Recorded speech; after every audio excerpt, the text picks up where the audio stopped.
नमस्कार। मेरा नाम चंद्र प्रकाश सतीजा है और मैं आपसे गुफ्तगू करने जा रहा हूँ। मेरे प्रोग्राम का नाम होगा चंद्र और आप।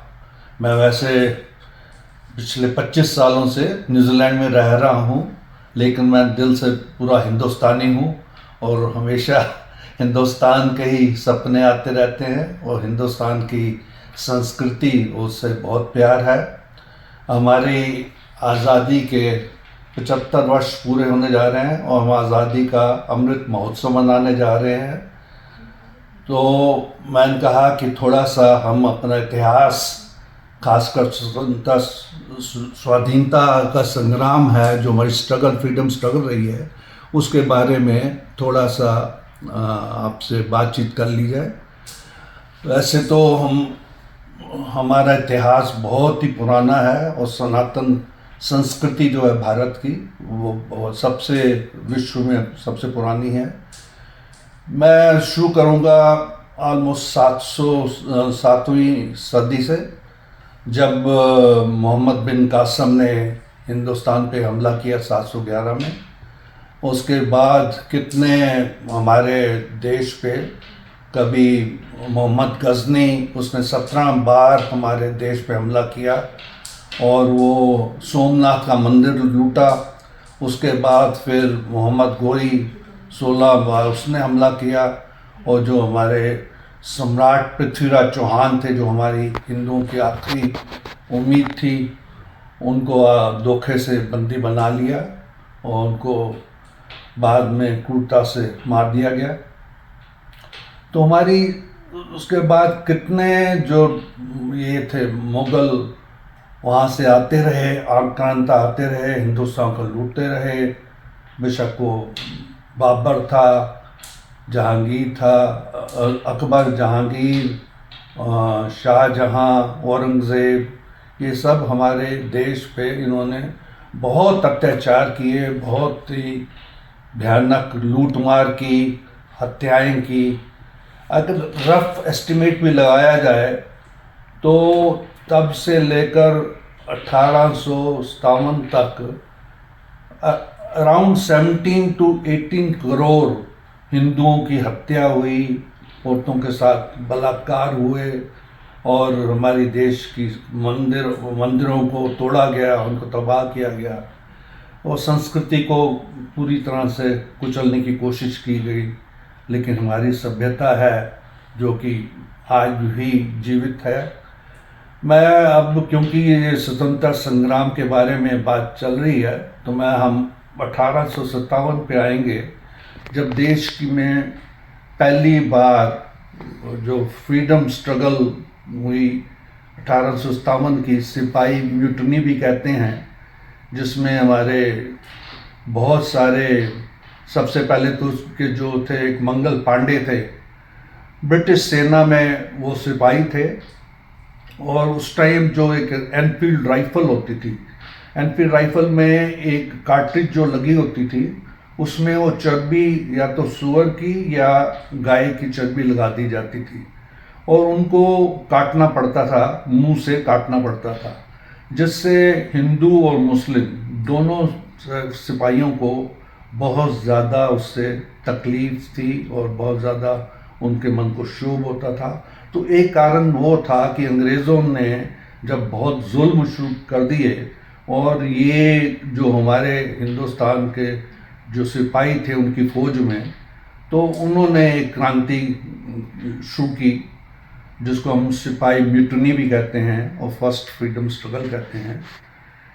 उसके और भी हमारी जो सभ्यता थी, सभ्यता को उन्होंने कुचलने की कोशिश की और वो अपना क्रिश्चियनिटी में कन्वर्ट कर रहे थे, जो ब्रिटिश हुकूमत थी, और हमारी सभ्यता को नष्ट कर रहे थे, हमारी कास्ट सिस्टम को ख़त्म कर रहे थे।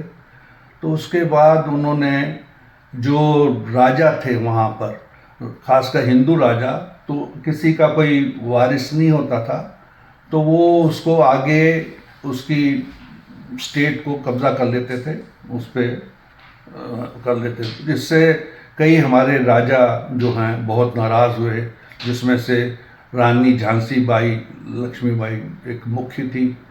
बहादुर शाह जफर जो कि मुग़ल सम्राट, आखिरी मुग़ल सम्राट थे, उनको भी अरेस्ट कर लिया गया। तो ये चलता रहा। 1857 की क्रांति जो खासकर नॉर्थ इंडिया में कानपुर, मेरठ, बिहार, इधर उधर काफ़ी वो चली और काफ़ी हमें जीत भी हासिल हुई। खासकर रानी झांसी बाई ने बहुत ही बहादुरी से लड़ाई की। तो लेकिन हमारे हमेशा हिंदुस्तान में जयचंदों की कमी नहीं है, मीर जाफरों की कमी नहीं है, जिन्होंने धोखे दिए और हिंदुस्तान को, उस क्रांति को फेल कर दिया। उसके बाद आते हैं हम हमारे 1863 में अलीगढ़ मुस्लिम यूनिवर्सिटी में एक इनका नाम था सर सैयद अहमद खान। उन्होंने बाद में अलीगढ़ मुस्लिम यूनिवर्सिटी की स्थापना की। उन्होंने एक साइंटिफिक सोसाइटी बनाई। वो चाहते थे जितने भी सब्जेक्ट हैं, बेशक वो साइंस है या आर्ट्स हैं या जितने भी सब्जेक्ट हैं, सबको उर्दू में पढ़ाया जाए, जिससे कि हिंदुओं को बहुत परेशानी हुई। खासकर पंडित मदन मोहन मालवीय जी ने इसका काफ़ी विरोध किया और उन्होंने कहा नहीं, ऐसा नहीं हो सकता कि सब कुछ ऐसे, तो फिर हम संस्कृत या हिंदी में पढ़ाना शुरू करेंगे। और उसके लिए उन्होंने बनारस हिंदू यूनिवर्सिटी की भी स्थापना की। लेकिन सर सैयद अहमद के दिमाग में आ गया कि हम हिंदू और मुस्लिम इकट्ठे नहीं रह सकते, इसलिए उन्होंने एक टू नेशन थ्योरी की स्थापना की, जिसका मतलब है कि हिंदुओं के लिए अलग देश और मुसलमानों के लिए अलग देश। तो जब वो अंग्रेज़ों के साथ उनका काफ़ी उनकी वो करते थे, चापलूसी करते थे, तो तभी उनको सर का खिताब भी अंग्रेज़ों ने दिया था। और वो तो चाहते थे कि अंग्रेज़ हुकूमत रहे यहाँ पर, ताकि हिंदू जो है वो वहाँ पे हावी ना हो सके। और उन्होंने देखा कि वो चाहते थे मुस्लिम ज़्यादा पढ़ें, लेकिन मुस्लिम इतने पढ़ते नहीं थे और हिंदू जो है अच्छे पदों पे पहुँच जाते थे। तो खैर उन्होंने टू नेशन थ्योरी के जन्मदाता सर सैयद अहमद खान थे। 1983 में एक अंग्रेज़ जो कि ब्रिटिश सिविल सर्विस से रिटायर हुए थे, उनका नाम था एलन ऑक्टेव ह्यूम। उन्होंने एक सोसाइटी की स्थापना की जिसका नाम पहले था इंडियन नेशनल सोसाइटी, जो कि बाद में उसको इंडियन नेशनल कांग्रेस बना दिया गया। तो उसके संस्थापक ये A.O. ह्यूम ही थे। और वैसे पुराने नरोजी भाई, दादा नरोजी भाई और सुरेंद्रनाथ बनर्जी, गोपाल कृष्ण गोखले और बहुत सारे लोग उसमें जुड़ गए। धीरे धीरे वो पहले ब्रिटिश की पैट्रोनाइज ब्रिटिश को ही करते थे, तो उसमें 10 साल तक तो बिल्कुल ही जो भी उनका था कार्यकलाप, वो ब्रिटिश को खुश करने में था। लेकिन फिर उसमें बालधर गंगाधर तिलक जैसे लोग आए, लाला लाजपत राय, बिपिन चंद्रपाल आए, जो कि थोड़े उग्र स्वभाव के थे। उनको ये पसंद नहीं आया कि हम अंग्रेज़ों की चापलूसी करते रहें, तो इससे हमें कुछ नहीं होगा। तो धीरे धीरे उन्होंने अपना अलग स्थापना की, जिसको हम गरम दल भी कहते हैं। और उन्होंने जैसे बाल गंगाधर तिलक ने कहा कि स्वराज मेरा जन्म सिद्ध अधिकार है, और स्वदेशी मूवमेंट की भी उन्होंने शुरुआत की। और ये तीनों जो थे, लाला लाजपत राय, ये इनकी और इंटरेस्ट भी थे। जैसे इन्होंने आर्य समाज की भी स्थापना की, ब्रह्म समाज और थियोसॉफिकल सोसाइटी ऑफ इंडिया, उसकी भी की। वैसे दादा भाई नौरोजी, जो कि भीष्म पितामह कहे जा सकते हैं, वो काफ़ी एक प्रोमिनेंट पर्सनैलिटी थे। और उन्होंने कई ऐसी संस्थाएं खोली हुई थी और जिसके वो काफ़ी एक्टिव मेंबर थे। तो धीरे धीरे इसमें 1907 में जाकर इसका डिवीज़न हो गया कांग्रेस का। उससे पहले 1905 में जो लॉर्ड कर्जन थे, जो वाइसराय भी थे और साथ में इसके गवर्नर जनरल थे इंडिया के, उन्होंने बंगाल को दो हिस्सों में डिवाइड कर दिया, उसका पार्टीशन कर दिया। एक हिस्सा ईस्ट बंगाल और आसाम और दूसरा वेस्ट बंगाल। तो ईस्ट बंगाल और आसाम की जो कैपिटल थी ढाका थी और वेस्ट बंगाल की कैपिटल कोलकाता थी, कलकत्ता। तो उसमें काफ़ी विरोध हुआ उनका, और लेकिन वो कहते हैं कि एडमिनिस्ट्रेटिव बंगाल इतना बड़ा है, उसकी इतना पॉपुलेशन ज़्यादा है, तो उसको हम कंट्रोल नहीं कर पा रहे, तो उन्होंने इसलिए उसका डिवीज़न किया। उससे काफ़ी हिंदुओं में और उनमें रोष था, क्योंकि हिंदू उसमें बहुत ज़्यादा सफ़र किया हिंदुओं ने और काफ़ी मारकाट भी हुई। इससे आगे बढ़ते हैं हम, और आगे बहुत मुश्किल के बाद इंडियन नेशनल कांग्रेस जो मूवमेंट है वो आगे अपनी करता है, काफ़ी उसमें तरक्की होती है, काफ़ी लोग आके ज्वाइन करते हैं, स्ट्रगल चलती है, आइडियाज़ नए नए आते हैं। एक एनी बेसेंट थी, यूरोपियन वूमेन, वो इसकी प्रेसिडेंट बनी थी 1917 में। इतने में 1915 में महात्मा गांधी साउथ अफ्रीका से हिंदुस्तान आ गए थे। साउथ अफ्रीका में उन्होंने अंग्रेज़ों के ख़िलाफ़ कुछ प्रोटेस्ट किए थे, जिसमें उनकी काफ़ी प्रसिद्धि उसकी भारत में पहुंच चुकी थी। तो वो जब वो हिंदुस्तान में आए तो वो कांग्रेस के एक किस्म से काफ़ी लीडर बन गए। अब बात करते हैं कि हम 1919 में अंग्रेज़ों ने, जनरल डायर थे, वो एक सभा चली थी अमृतसर में जलियांवाला बाग में।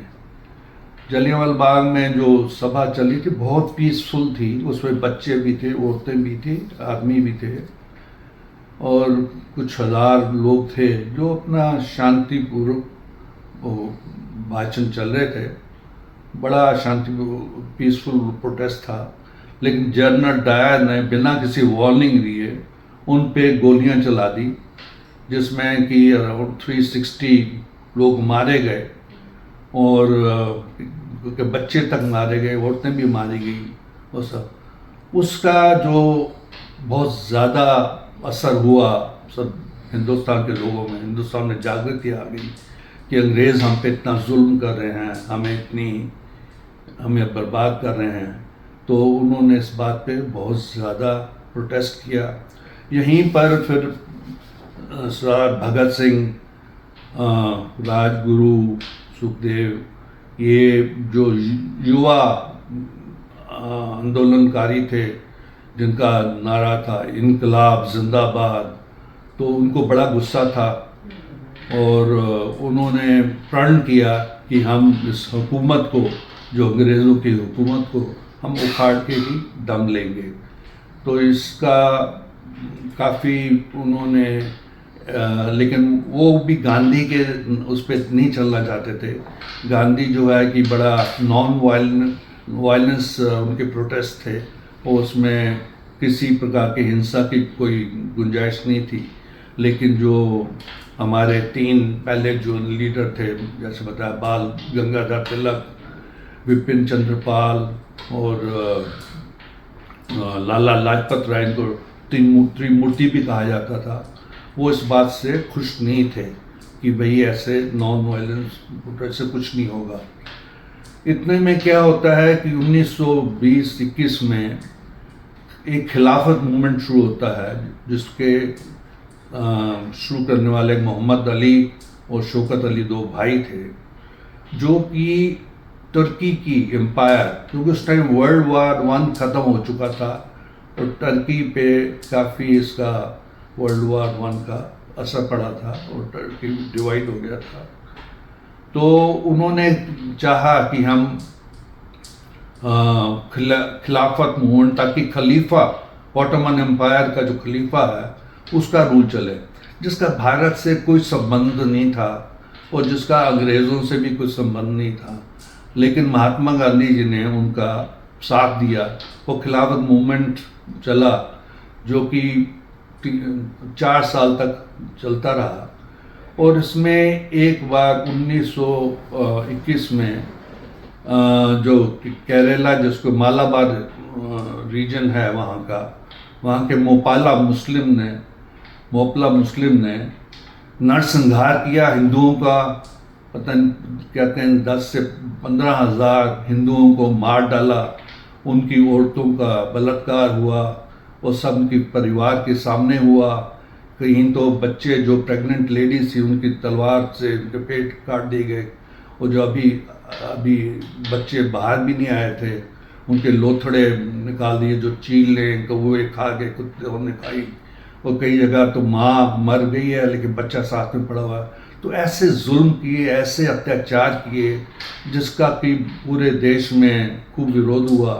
और जब महात्मा गांधी से पूछा गया कि आपने क्यों इसका साथ दिया, तो उन्होंने मुस्लिम के लिए कहा वो तो अपना धर्म निभा रहे हैं, उन्होंने कुछ ऐसा गलत काम नहीं किया।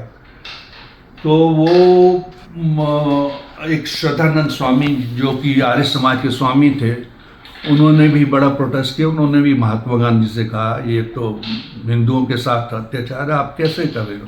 खैर, महात्मा गांधी उस आंदोलन से अपने आप को अलग कर लिया। तो लेकिन जो स्वामी श्रद्धानंद थे वो आर्य समाज के थे, उन्होंने उन हिंदुओं को फिर से वापसी में कन्वर्ट करना शुरू कर दिया। इस बात से मुस्लिम नाराज़ हो गए कि ये जो हमने मुस्लिम बनाए उनको फिर कन्वर्ट कर रहे हैं।